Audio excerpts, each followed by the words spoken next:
É praticamente um consenso que a propagação do modelo de IBP foi um avanço gigantesco para o papel e a atuação do RH nas empresas. Mas será que ser um parceiro de negócios ainda é suficiente nesse novo mundo pós-pandemia?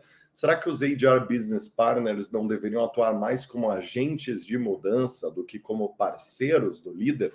Para te ajudar a refletir sobre isso, no Gestão de Pessoas dessa semana, o programa semanal de entrevistas sobre os principais cases, tendências e boas práticas de RH do momento, nós vamos receber o Juliano Pereira, diretor de Gente e Gestão da Vibra, uma das maiores empresas de avicultura do país.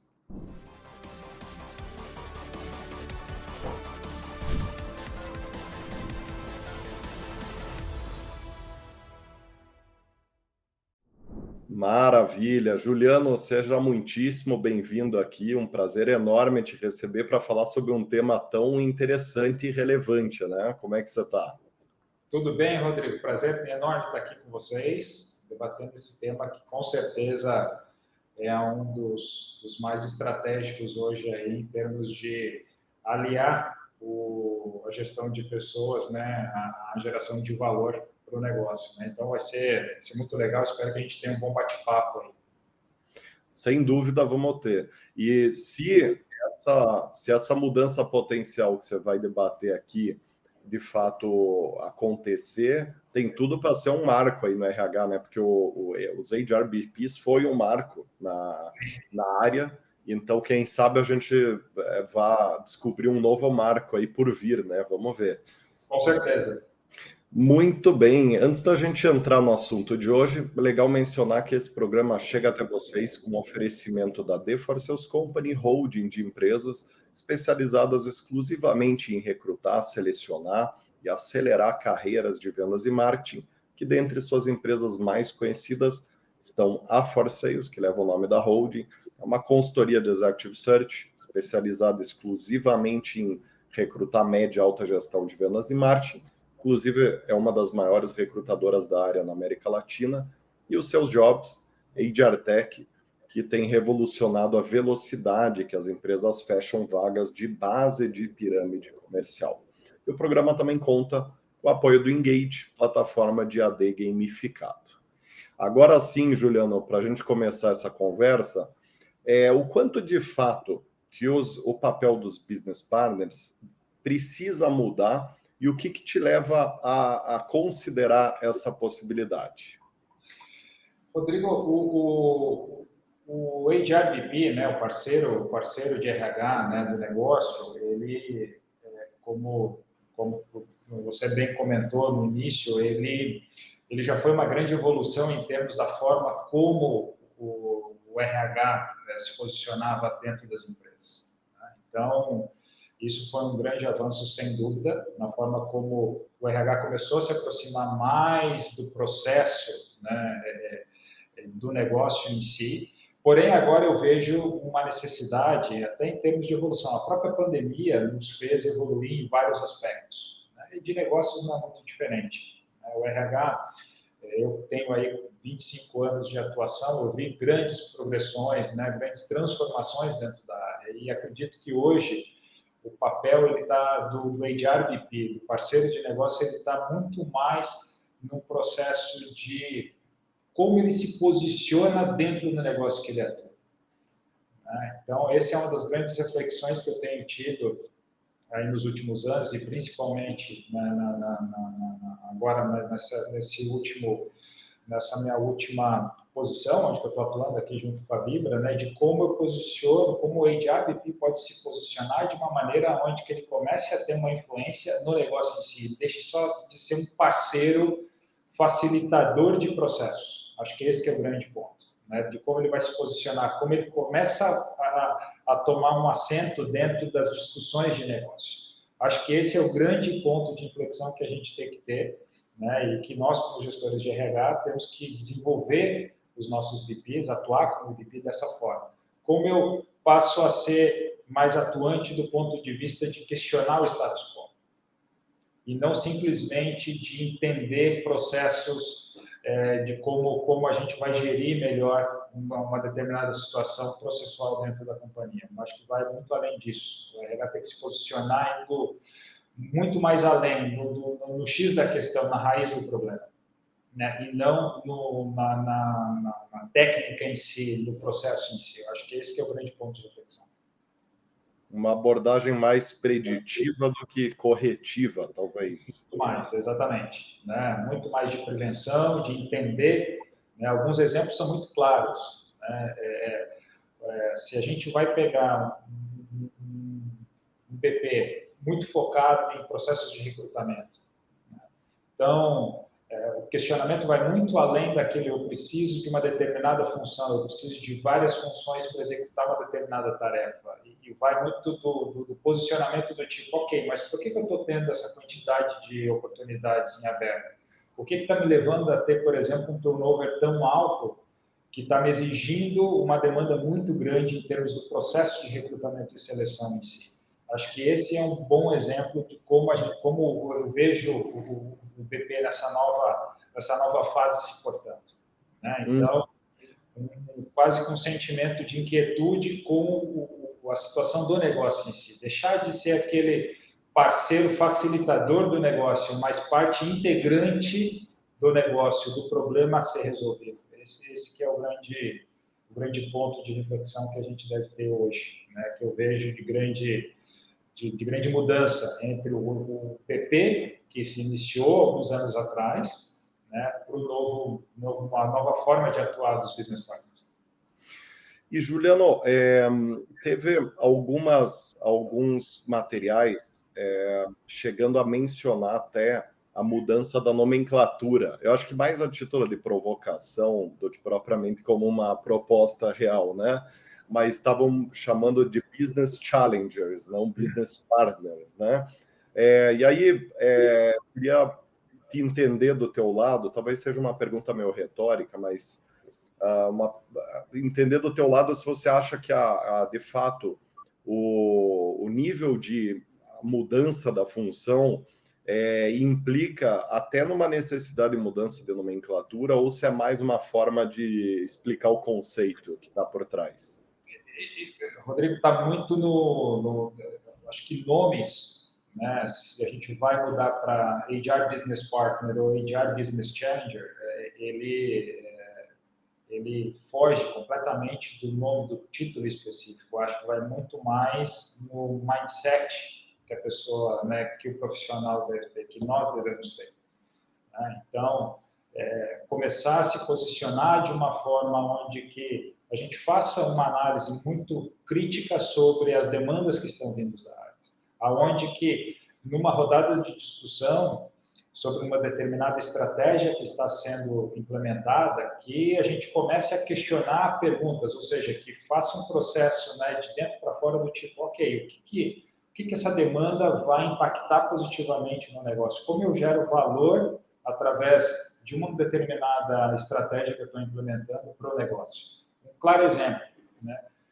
Dos pontos diferenciais que eu vejo, né, em qualquer processo de transformação cultural ou transformação de negócio, né, que automaticamente cultura liga negócio, né, mas qual é um dos grandes drivers, né, de embasamento para essa transformação? Tá na liderança. Então, por que eu quero criar um programa de liderança? Não, eu quero criar um programa de liderança porque ele vai me deixar mais preparado como líder a fazer gestão de pessoas. Não é esse o foco. Essa é a parte técnica que o RH possui. Né? Todo gestor de pessoas, ele foca no desenvolvimento. Com certeza é uma das partes técnicas, mas do ponto de vista de desafiador do Challenger, por que eu estou implementando determinado desenvolvimento para um líder? O que eu quero alcançar? Que tipo de demanda, que tipo de conteúdo eu vou gerar para que eu prepare melhor esse líder para o desafio que eu tenho de negócio? Seja de expansão, seja de desenvolvimento, aonde que eu preciso atuar? Qual é que é vamos dizer assim, a dose certa do remédio, vamos dizer, nesse caso, que é o desenvolvimento, que vai me agregar, sim, valor ao negócio, e não simplesmente deixar, né, o líder melhor preparado para a gestão de pessoas. O nosso principal ativo são elas, mas é através delas que a gente gera valor para o negócio. Então, acho que esse que é o grande ponto. Se nós vamos, daqui mais um tempo, deixar de lado o business partner para business challenger, ele basicamente não tem muita influência se a gente não mudar a nossa forma de pensar, o nosso mindset. Precisamos deixar de lado aquela velha atuação de, no fim, acaba se transformando num ponto de referência do tipo, eu preciso promover alguém, eu preciso contratar alguém, eu preciso dar um mérito ou fazer meu processo de avaliação de performance, isso é com o meu BP. Não. Os BPs eles têm que ser vistos como parte do contexto de uma unidade de negócio, do business como um todo. Acho que esse que é o grande foco. Interessante. De forma geral, me parece que os negócios como um todo estão indo um pouco por esse caminho de entender os porquês mais profundos das ações. Porque o que acontece, Rodrigo? A gente consegue ver muito isso em outras áreas, na parte financeira, né, na parte de recursos primários, né, onde que tudo se inicia, seja ela, falando agora especificamente da Vibra, né, que, por exemplo, tem uma das funções mais importantes, que é a parte do campo, que é a parte de originação, que é onde que inicia tudo, né, no processo produtivo da proteína de frango. Então, a gente precisa entender, vamos dizer, a essência do negócio, como a minha atuação pode melhorar o desenvolvimento, né, das estratégias da determinada área. Então, eu preciso me posicionar de uma forma onde que eu tenha essa percepção vinda do meu cliente, do meu parceiro. Que ele enxergue que, opa, o RH ele realmente está me agregando algo diferente do que eu estava acostumado. Né? Então, essa percepção, isso passa de outras áreas, que isso já está muito bem desenvolvida em outras áreas, e isso está chegando dentro da área de recursos humanos. Você deu um exemplo ali em relação ao programa de liderança. Que outros exemplos que você poderia mencionar que ilustram essa diferença de abordagem, né, entre um BP com um ponto de vista tradicional de suporte à área para um BP que tem uma abordagem de agente de mudanças? Quais outros exemplos que poderiam encaixar aqui? O próprio desenho organizacional é um grande ponto, porque hoje, quer queira ou quer não, a gente precisa começar a questionar a forma como as empresas, né, como as áreas executam determinada tarefa. Né? Então, às vezes, é muito fácil a gente acomodar, simplesmente por uma questão de conforto, né?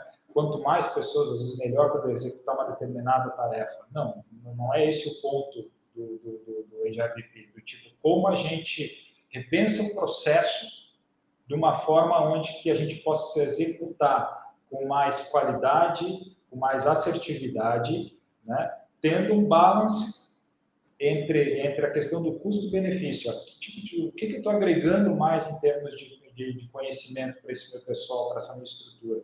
Como eu posso desenvolver melhor uma determinada tarefa com uma estrutura talvez um pouco mais enxuta, mais extremamente qualificada? Que a gente comece a fazer essas perguntas. Esse é um grande exemplo. Né? Deixar de lado simplesmente ser receptivo e ser mais proativo nos questionamentos. Esse é um outro exemplo. Né? O próprio processo de avaliação de performance, ele também está passando por um grande processo de transformação. Né? Então, obviamente que há empresas extremamente avançadas na forma como a avaliação da performance dos colaboradores ela é implementada, outras no estágio muito inicial. Então, o parceiro de negócio, o HRBP, ele tem que ter também essa consciência do tipo que modelo melhor se adapta para a entrega que eu preciso ter em termos de performance. Como eu começo a fazer essa mensuração do que está sendo entregue? E não simplesmente fazer uma transferência de tecnologia, porque outras empresas fazem, o que é muito importante a gente ter o embasamento do benchmarking, com certeza, mas isso se adaptar à necessidade do negócio. Então, isso passa por mim como parceiro, como gestor de RH do negócio, propor esse tipo de situação. né? Então, eu acho que está muito mais essa questão de novo, de proatividade, de eu entender o que está se passando e ver o que melhor se adapta com o conhecimento técnico que eu tenho, né? E aí ajustar de acordo com a necessidade do negócio em si. Você diria que esse desafio ele é maior ou menor em grandes áreas da RH? Por que da minha pergunta, né? Eu acho que quando a gente está em contextos de RH mais enxutos, me parece que há uma certa uma pressão por efetividade maior, né? À medida que as áreas vão crescendo, as operações vão crescendo, ou que existam grandes operações, é comum o processo existir pelo próprio processo. É mais comum, talvez. Eu não sei se você concorda com isso.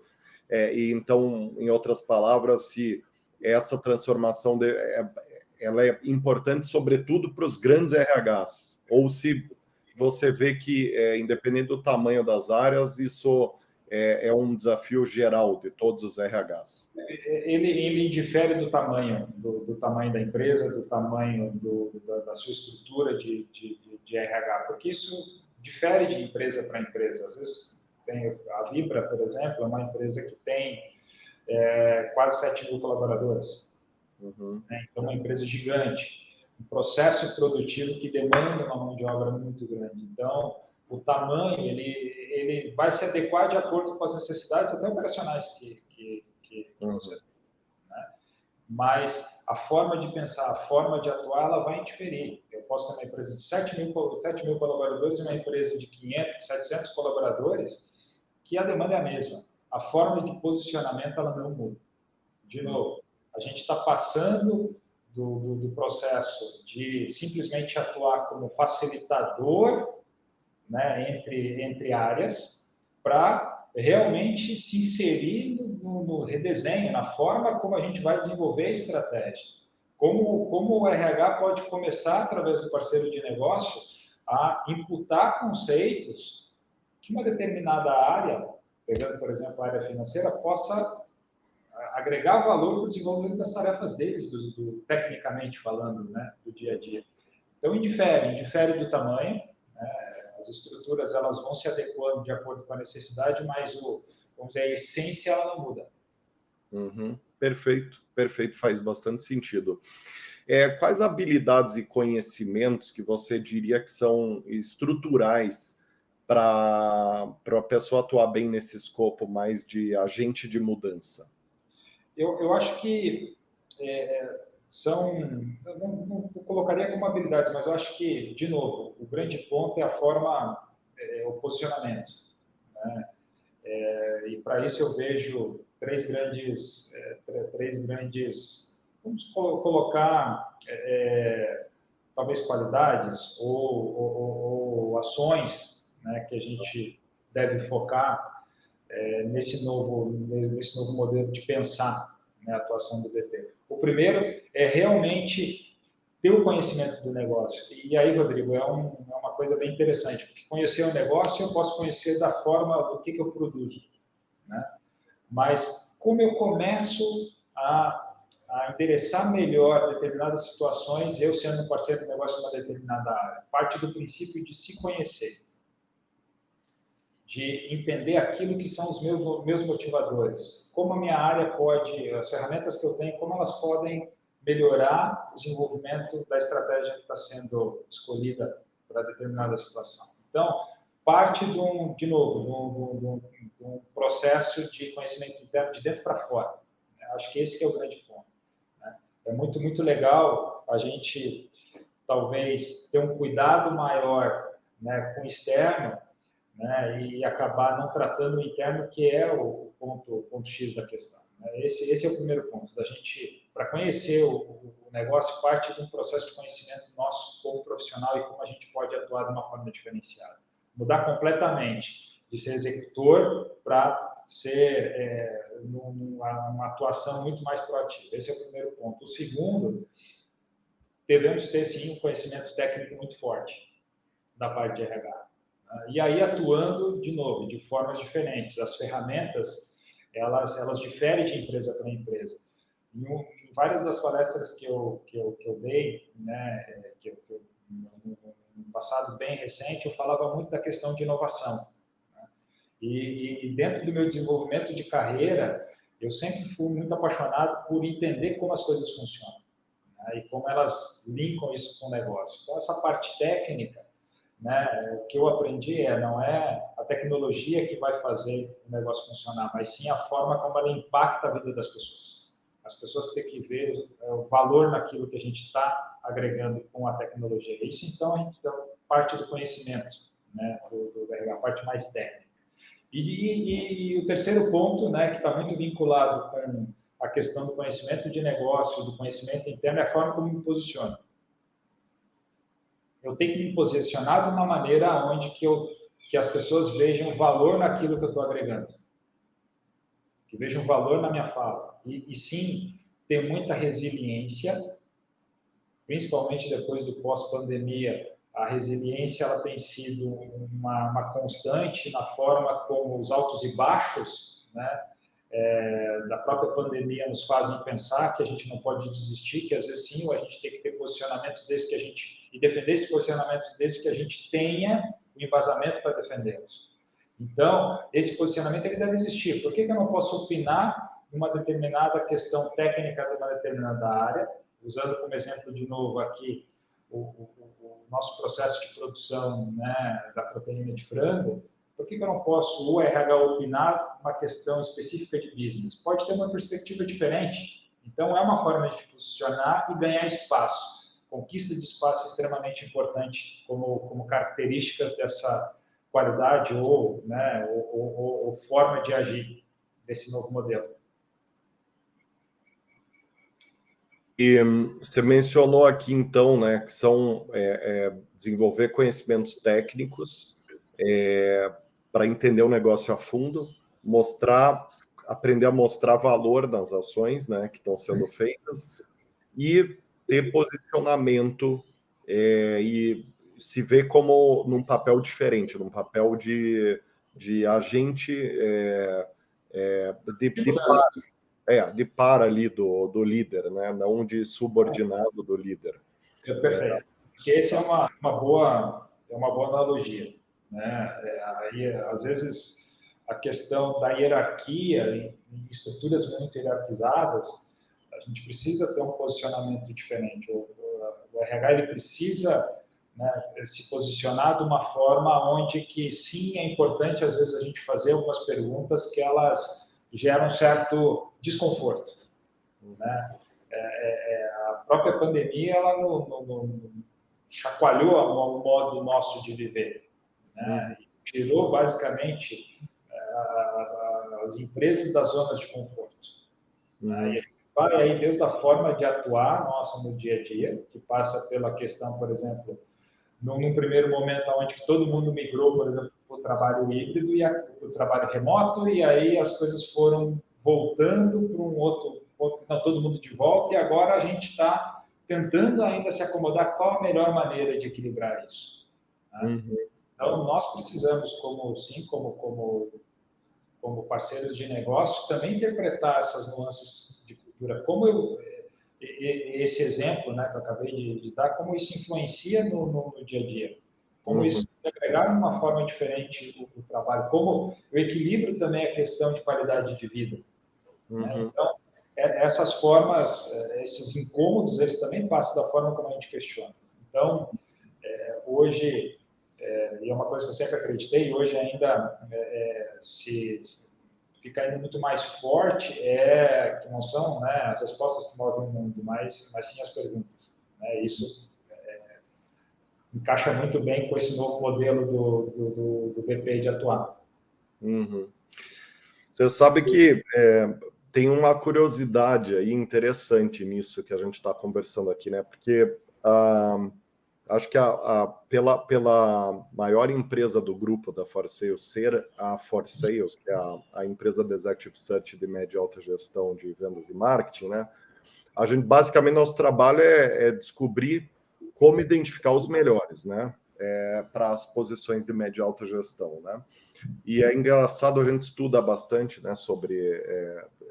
Constantemente sobre métodos, né, e estudos científicos que têm a ver com alta performance, né?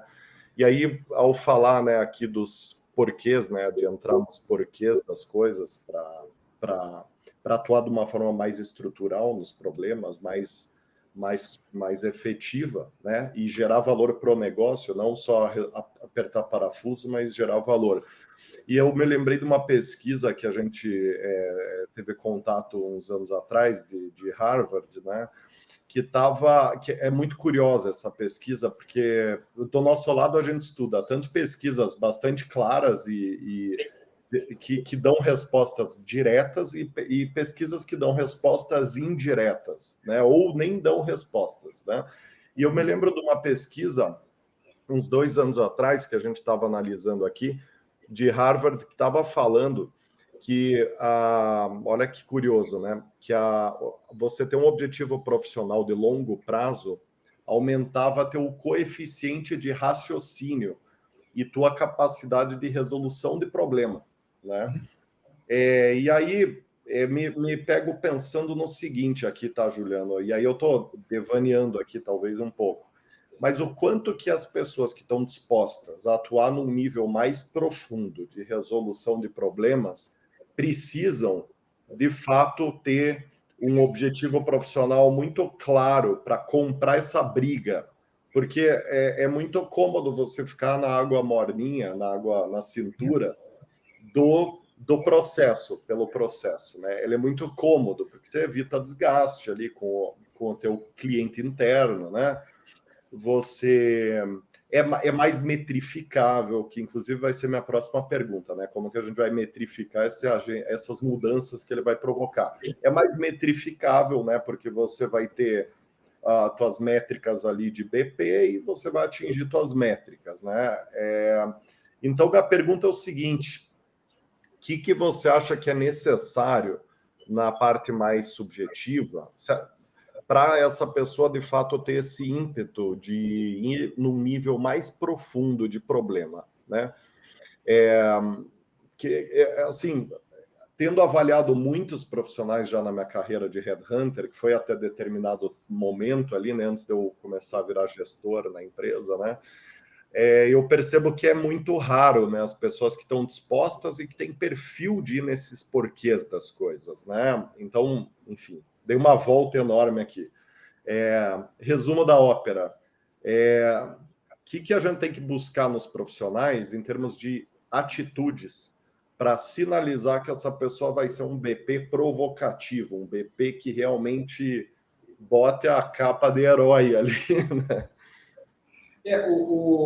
Acho que, de novo, tudo está na essência, né? E quer queira ou quer não, o PP, a gente tem que desmistificar a questão de hierarquia, da liderança, né? Que eu tenho gestores, que eu tenho um diretor, que eu tenho um vice-presidente, eu tenho que responder aquilo. No momento que a gente está no debate, que a gente está em volta de uma situação, seja no desenvolvimento de uma estratégia ou numa resolução de um problema, a gente tem que se posicionar como líder, né, e atuar proativamente para a resolução, para a entrega de valor, né, seja ela vinculada à estratégia. Então, isso parte pela forma como a gente se posiciona, como eu comentei isso ali atrás, né, e talvez a grande essência desse negócio, ele está vinculado à confiança, né? É muito legal a gente estar presente, achando que sim, né, que estamos fazendo a entrega, como tu mesmo colocou, que a zona de conforto, aquela calmaria, então eu não vou sempre pela bola de segurança, né, mas para a gente ser disruptivo, a gente precisa, sim, tomar posicionamentos que às vezes vão nos expor. E aí passa pela plenitude que a pessoa está em termos profissionais. Então, até eu estava vendo um vídeo de um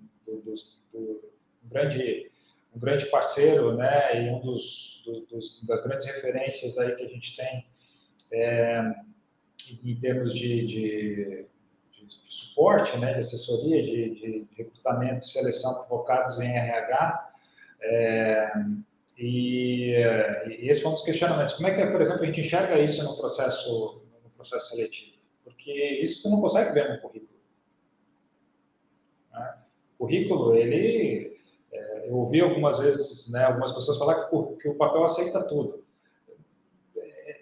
Quer queira ou quer não, é uma verdade também. Né? Mas como a gente consegue enxergar isso? Vai muito na forma como a pessoa se posiciona, na essência, na confiança que ela passa sobre determinado ponto. Se ficar muito hesitante, com certeza não passa aquela confiança que é extremamente necessária para ser também aceito dentro do novo processo. Então, nós falamos aqui do posicionamento como líder, né, e não é de liderar times, não, é da gente se tornar líder de uma determinada situação que sim, eu estou contribuindo para desenvolver algo melhor. A questão da confiança, né, que isso parte da essência, que a gente tenha que ter confiança que aquilo que eu estou ofertando para o meu negócio, ele realmente tem valor porque a pessoa sentiu que eu sei daquilo que eu estou falando. Então, esse é um grande exemplo que parte muito da questão de confiança e é fundamental, né, para esse processo evolutivo, né, da onde que a gente se posiciona de uma maneira muito mais estratégica através da forma como transborda essa questão da essência da confiança, né, como qualidade aí para ser entregue. Interessantíssimo. Agora, indo para a pergunta em relação a indicadores, né? Eu vejo uma dificuldade aqui em equilibrar o pragmatismo e restritividade da gestão por indicadores com a postura analítica e provocativa. Por quê? Porque uma vez que um BP ele vai ter lá métricas específicas, né?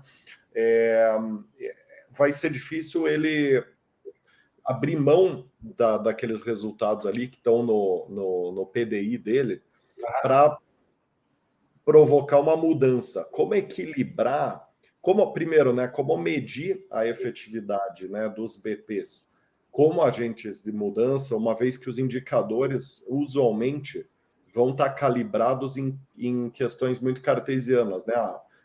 Quantidade de treinamento ministrado, efetividade de fechamento de vaga, dentre outros indicadores. Como equilibrar, como medir a capacidade de contribuição para a mudança e como equilibrar essa questão dos indicadores muitas vezes estarem atrelados a coisas que podem ir contra a mudança, né? Vamos lá, vamos começar pelo final da tua colocação, né? Acho que a gente tem que realmente, de novo, usar a questão da sua essência da confiança em se posicionar nos questionamentos do tipo, o que esses indicadores realmente estão agregando para o negócio. Não é só uma questão dos indicadores do BP, mas sim o BP ele vai se utilizar de indicadores, né, que a gente tem que utilizar como referência, isso é básico em qualquer modelo de gestão, mas principalmente entender o que esses indicadores realmente estão me agregando ao negócio. Vou usar alguns exemplos que isso eu estou inserido agora aqui, né, e é um processo de transformação que eu posso utilizar como exemplo dentro da Vibra. Né? Não adianta a gente ter 20 indicadores, né, se a gente não consegue fazer uma análise crítica sobre o que esses indicadores podem me agregar em termos de conhecimento, em termos de direcionamento de negócio, né? E que tipo de estratégia eu posso implementar para que eu possa mudar o cenário em determinadas situações. Um dos clássicos indicadores que todo BP foca é o absenteísmo, por exemplo, em grandes indústrias, né? Que tem um impacto muito grande do absenteísmo, dependendo das situações que tem no dia a dia, seja processo produtivo, enfim, né, processos com muita rotina tendem a ter um absenteísmo maior, desde que a gente não consiga entender o que esse número está representando realmente, o que ele quer nos dizer. E acho que esse é o ponto da questão. Não é simplesmente fazer um controle e do nada ver as variações durante o ano e não agir acima daquilo ali. Né? Então, acho que parte disso, da gente começar a transformar esses indicadores no que eles realmente são, né? Quando a gente fala lá para ir colocando o famoso jargão que a gente utiliza no negócio, os KPIs, né? Key Performance Indicators. Então, os indicadores chaves de performance. Poxa, mas eles são chaves por quê? Esse que é o ponto, da gente começar a questionar, eles são chaves por quê? Não porque ele me dá um driver do negócio, sim, mas o que ele está te indicando? Partindo disso, a gente começa a traçar estratégias de uma forma melhor. Né? Então, acho que esse que é o grande ponto. Né? De novo, volto na questão da confiança em se posicionar e fazer os questionamentos que são incômodos, porque às vezes você só quer ver uma estabilidade no indicador, mas a gente não sabe por que a gente está medindo. Acho que esse é bem preocupante quando a gente se pega nesse tipo de questão.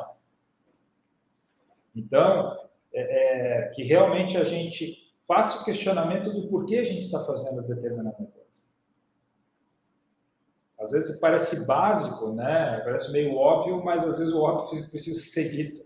Né? E isso a gente precisa ter essa força, esse posicionamento, esse empowerment. Uhum. Não, faz todo sentido, porque na base de toda a nossa conversa aqui está a capacidade de atuar no porquê das coisas, né? Exatamente. Então faz todo sentido o teu comentário, né? E eu fico pensando só, Juliano, na questão da expectativa dos líderes com os BPs, né? Porque não sei se é uma visão minha, e aí eu posso estar totalmente equivocado nela, né? Mas eu tenho a impressão que, e fica à vontade para discordar, tá? Que a gente está no bate-papo aqui, então a ideia é construir conhecimento, não concordar por conveniência. Então fica super à vontade. Mas eu tenho opinião que a expectativa que os líderes têm em relação aos BPs é de alguém que dê suporte incondicional. Tipo, olha, eu tô com um problema de gente, então, cara, RH, me ajuda aqui, né? Não venha apontar o dedo na minha cara, né? Não venha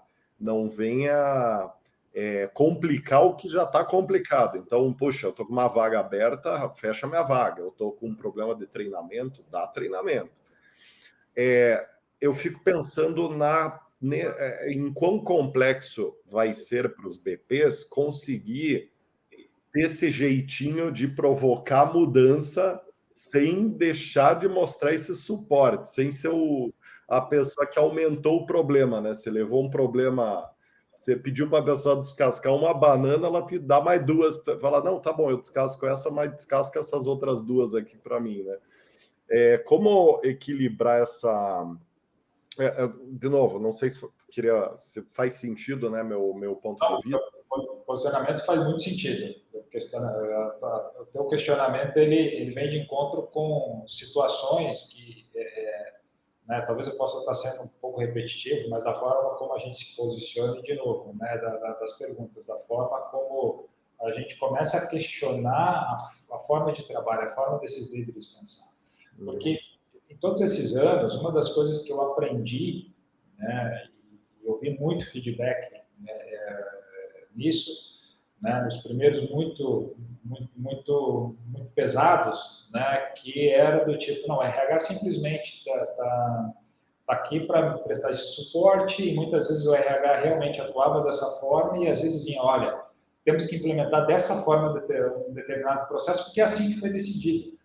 Então, como é que eu vejo isso mudando? Né? Como é que a gente começa a ver a receptividade dessa liderança?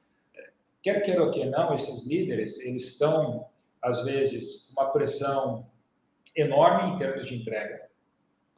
Às vezes, os negócios com margens curtíssimas, poucas as empresas hoje, e por incrível que pareça, até a parte de tecnologia que viveu um boom astronômico, né, no meio da pandemia, e que a gente achou que tudo isso ia mudar e que ia ser a nova bola da vez, e agora o que a gente mais ouve é basicamente uma avalanche de desligamentos e cortes e ajustes na forma de trabalho. Né? Então, imagina o que era uma visão antes e agora como está. Então, como fica isso na cabeça do líder? usando a minha experiência, a forma como eu lido com isso com a minha liderança. Obviamente, eu exerço uma função aonde que eu tento dar um direcionamento de negócio. Como estratégia de RH. É isso que a gente precisa. Né? Mas eu também tenho um outro lado onde que eu ouço muito. Às vezes, a parte de sentar como líder e ouvir as demandas e tentar interpretar e ver e fazer ele enxergar que a gente está ali para auxiliá-los, já é um meio caminho para a resolução do problema. Não quer dizer que vai aceitar 100% de tudo do problema, mas às vezes a pessoa precisa, esse BP ele precisa atuar de uma forma onde que faça o líder enxergar de uma outra maneira. É tudo a forma como a gente se posiciona. Não é questionando um pedido, uma ordem que receba, mas saber se posicionar do tipo, quem sabe a gente não vê essa situação de uma outra forma. Podemos pensar numa nova estratégia para a gente implementar ao invés dessa? Talvez essa não seja adequada. Estamos com uma situação crítica em relação ao negócio. Precisamos de reduzir custos e tal. Então, quer queira ou quer não, a força de trabalho acaba sendo, na sua grande maioria, né, a maior parte de custos, né, envolvidos no processo produtivo. Então, como a gente consegue fazer, né, o líder ter essa percepção diferente sobre as coisas? Então, ali que começa a ganhar essa confiança. Né? Então, acho que esse é o grande segredo. Se colocar numa posição de igualdade em termos de debate. A gente tem que acabar de novo com essa questão hierárquica, do chefe e do liderado. Não, estamos todos no mesmo barco. Falo isso muito para o meu time. Primeiro de tudo, o meu time, eu tenho colegas de trabalho. Tem uma questão hierárquica porque existe, sim, a gente tem que ter, né, pessoas dando diretriz, fazendo gestão, né, e pessoas executando, mas todo mundo está no mesmo barco, a gente rema no mesmo lado, não podemos ter pessoas remando para lados contrários. Então, esse é o grande posicionamento da forma como a gente começa a mudar a percepção dos líderes sobre a atuação do BP. De novo, como eu falei lá no início da nossa conversa, deixando de lado simplesmente o executor que vai me resolver o problema de uma vaga específica que eu tenho, para ser o meu parceiro para discutir, poxa, será que eu consigo fazer essa determinada situação aqui de uma forma diferente? O que tu acha? Aí começa a mudar o jogo. Aí começa a passar o questionamento que tinha perguntado, né, feito sobre quando passa do business partner para o business challenger. Esse é um business challenger, e não simplesmente challenger por si só, né, de executar, de questionar tudo porque está questionando. Não, mas ser genuíno no questionamento. Se colocar como uma pessoa que está ali, sim, que no determinado momento vai ser um pouco mais dura, mas também que quer ajudar, que sinta essa verdade na forma de se posicionar. E te falo por experiência que isso eu tenho implementado durante muitos anos, né? Durante a minha carreira, tive, sim, pensamentos diferentes, mas com todo o processo evolutivo e o que a gente está falando aqui, desse processo de evolução do business partner, eu, como gestor, como head da área, também passei. Né? E hoje vejo grande valia, grande valor nesse negócio. Não, faz todo sentido, Juliana. E o que o que eu estou concluindo aqui é o quão importante é a coesão da governança interna do RH para viabilizar essa atuação do BP. Em que sentido? Para o BP ter essa postura mais arrojada, mais propositiva, a necessidade dele ter uma retaguarda do head de RH para dar esse apoio que você dá aí. Quer dizer, olha, pode ir lá, pode enfrentar, porque do meu lado aqui você está apoiado. Então, a corda não vai estourar para o teu lado, eu vou te dar apoio aqui, você comprar essa briga, né? Indo por dentro, né? E aí perfeita a tua colocação, porque quer ou quer não, são pessoas que às vezes estão em fase de desenvolvimento de carreira. Né? Fase de desenvolvimento de carreira na função. Né? Então, de novo, o conceito de BP ele não é muito novo em termos de gestão. já faz muito tempo, mas a forma como ele vai atuando vai mudando, né? A gente já passou um tempo atrás aonde que o RH era simplesmente um departamento pessoal. Olha a quantidade de coisas que foram feitas e a evolução que se constatou nesse período como um todo, né? Então, o que tu está colocando é um ponto chave, né, do líder, do principal líder, ou da líder, né, do número um de RH, de dar esse empoderamento, né, que o que eu falar aqui vai acontecer, o famoso walk the talk, né? Então, que o que a gente está falando vai ser implementado na realidade. Então, quando as pessoas sentem essa segurança, volto na questão da essência, da confiança de se elevar e se posicionar de uma maneira adequada, onde que as pessoas começam a ver que sim, estão ali para ajudar, para agregar valor. Então, aí que a gente conecta, né? Então, parte nossa, assim, do líder de RH, de passar essa confiança para o time. Sensacional, meu caro.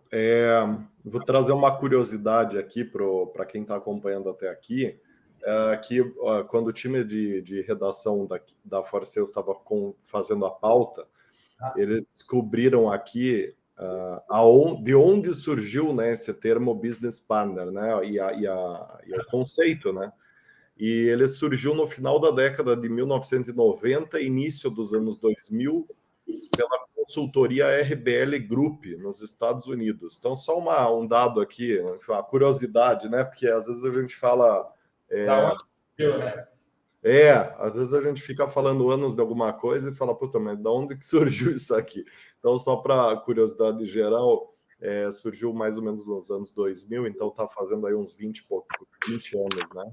Aqui no Brasil, acho que uns 10 anos, né, começou a surgir, né, Juliano?